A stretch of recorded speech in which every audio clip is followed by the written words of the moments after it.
Ces samedis 9 et dimanche 10 novembre, à l'UT de Chalon-sur-Saône, petits et grands observent, expérimentent, questionnent, échangent pour comprendre l'impact de la science sur leur quotidien au village des sciences. Cet événement constitue un rendez-vous incontournable de la diffusion de la culture scientifique. Chercheurs, enseignants, scientifiques, ingénieurs, industriels, passionnés vous permettent de comprendre les sciences et leurs implications immédiates et futures. Guillaume Bachelet, je suis étudiant au Creusot en génie électrique, informatique et industriel. Donc on est au Festival des sciences à Chalon. On est là pour représenter notre IUT et notamment notre projet qui serait un robot ramasseur de déchets. Donc il ramasserait des déchets sur les trottoirs dans la ville. Donc ce serait une armature robotique qui se déplacerait avec une carte Arduino et une caméra indépendante avec un microprocesseur. Et donc on détecterait les déchets avec un code couleur.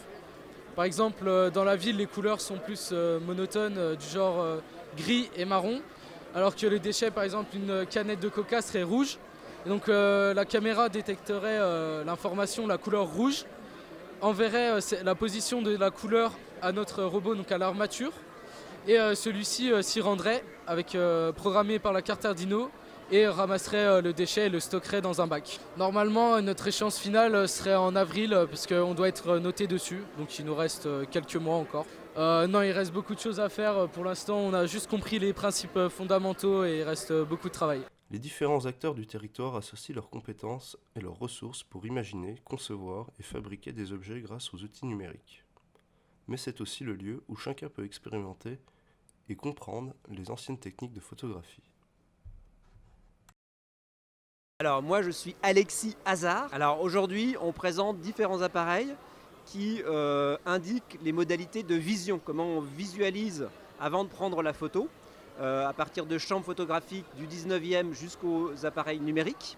Et ensuite comment on va observer les photographies enregistrées avec une chaîne de développement argentique. Moi au niveau du musée, je suis dans le domaine de la médiation, c'est-à-dire que j'accueille le public et je leur présente les collections et on anime également avec des ateliers artistiques avec des artistes dans le milieu scolaire notamment. Et il y a tout un parcours photo à Chalon-sur-Saône qui part de l'école, donc l'école Jean Lurçat jusqu'au lycée Mathias. Donc il y a une possibilité aussi pour des jeunes chalonnais de suivre un parcours photo de l'école jusqu'au lycée. Et on accompagne donc ce parcours au musée. Ici, au niveau des fêtes de la science, on sera sans doute amené à croiser peut-être des jeunes avec lesquels on collabore tout au long de l'année, mais aussi des publics nouveaux qui ne connaissent pas forcément le musée. C'était l'occasion d'avoir un peu une vitrine à l'extérieur du musée. On est souvent présent aussi en dehors des murs du musée pour aller à la rencontre du public à l'extérieur, dans des domaines et dans des milieux très très différents. Voilà. Alors, je m'appelle Enzo Lucia. Alors, je suis venu aujourd'hui avec mon studio qui est ambulant en fait. C'est un studio basé sur une technique de 1850 qui s'appelle le collodion humide, qui est une technique photographie sur plaques de métal et plaques de verre. Alors, en fait, on enduit sur la plaque de verre une couche de nitrate de cellulose. Donc, c'est un mélange chimique qu'on va sensibiliser dans des sels d'argent. Et après, on va pouvoir la photographier et la développer immédiatement par la suite. Cette technique-là, ça fait pas si longtemps que ça fait 1 an que je la pratique. Ça faisait plus d'1 an que je l'étudiais de mon côté, donc dans des bouquins pour retrouver des formules.